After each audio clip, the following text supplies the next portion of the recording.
come true. And I wonder if you know what it means. What's up, folks? Joe Alsabrook here with Mindset Over Everything, and I'm going to get real with you here on Sunday.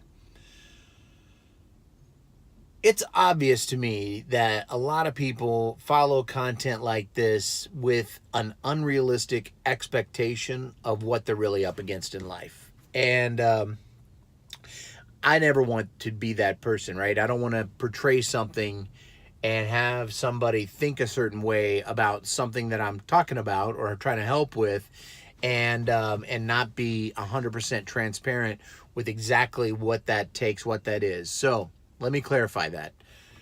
Mindset over everything isn't a matter of when you start winning, then you apply it. Does that make sense?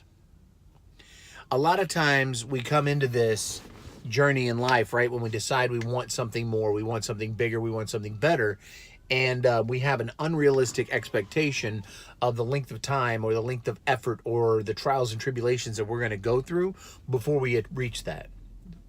I'm not there yet, right? I'm not to the point to where I would consider a there moment, right? I'm not there yet.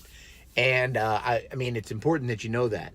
The reason I share this information now is because I am in a place where I'm learning every single day, and I want to share those lessons, those moments, those mindsets of what I do to change my mindset, to adapt to a situation, adapt to a day, to overcome a situation. That's what this is about.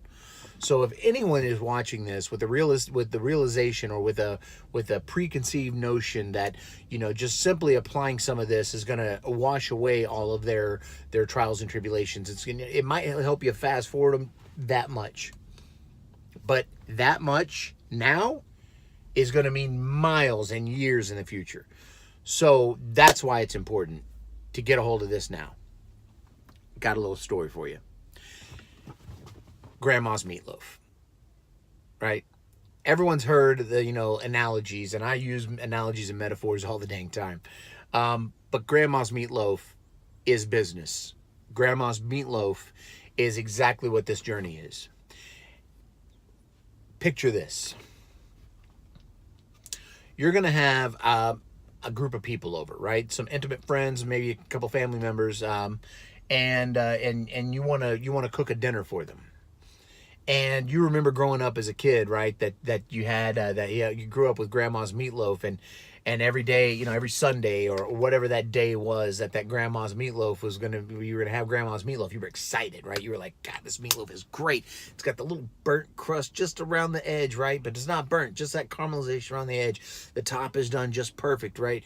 And it was never undercooked. It was never overcooked. You didn't like vegetables as a kid, but it had the onions and the celery and all that stuff in it, and you loved that, right? And that was grandma's meatloaf. And so you started thinking, okay, I'm about to have these people over. I'm going to make grandma's meatloaf. So you call up grandma and you say, Grandma, listen, I want to make your meatloaf for a house party, dinner party that I'm having, right? I'm going to have some friends over. I'm going to cook a dinner. And I just think that, the soulful feel of that grandma's meatloaf is really what they need. That's what this dinner party needs. I got my pen, I got my paper. How do you make it, right? I'm excited about it. How do you make it? And grandma starts going through the recipe, right? You're going to need ground beef.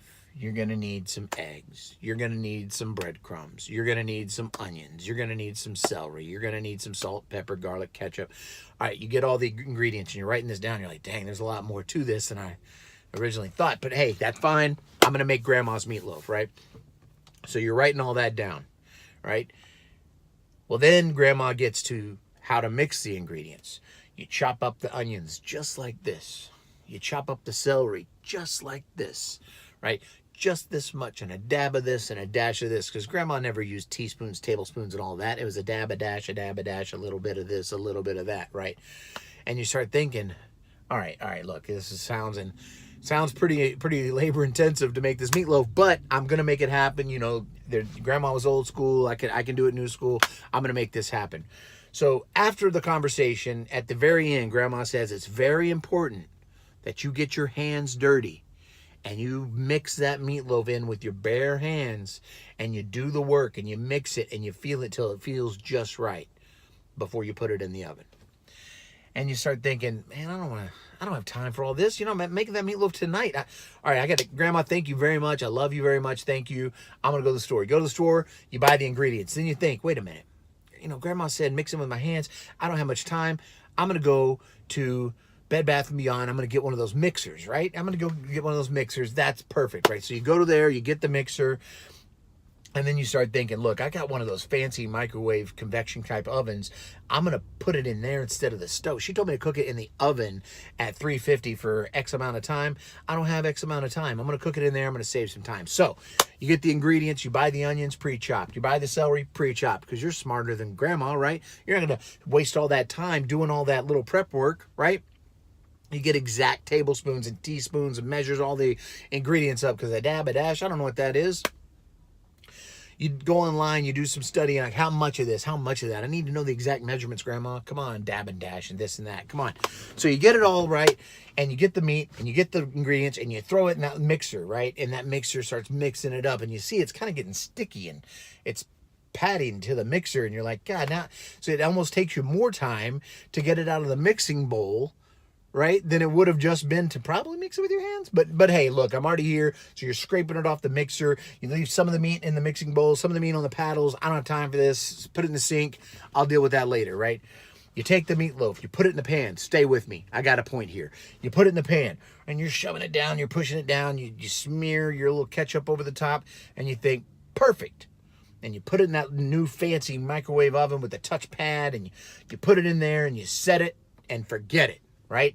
I already looked up the time that it was going to take to cook this much ground beef and this kind of, technological device. So I'm going to put it in there. I'm going to set it and forget it. I'm going to go on. I'm going to set up the dinner table. By the time the guests get here, I can take it out. It would have cooled and set and rested. Ooh, fancy, right? So then you take the meatloaf out. Boom. You put it on your little serving tray. You look at it.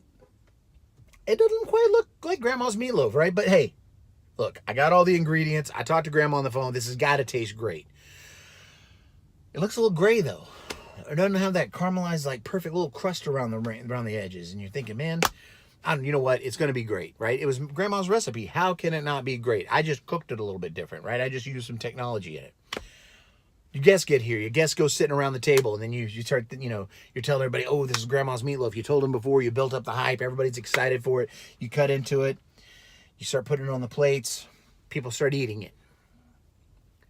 They're not really saying a lot, right? Towards the end of the dinner, you realize people got a lot of food left on their plates. A lot of that food is the meatloaf. Maybe they ate a little bit more of the sides, right? People start to leave, and you start thinking, man, who am I kidding? That meatloaf was terrible. The next day, you're still thinking about it, so you call up Grandma, and you say, Grandma, I had everybody over. I did just what you said, right?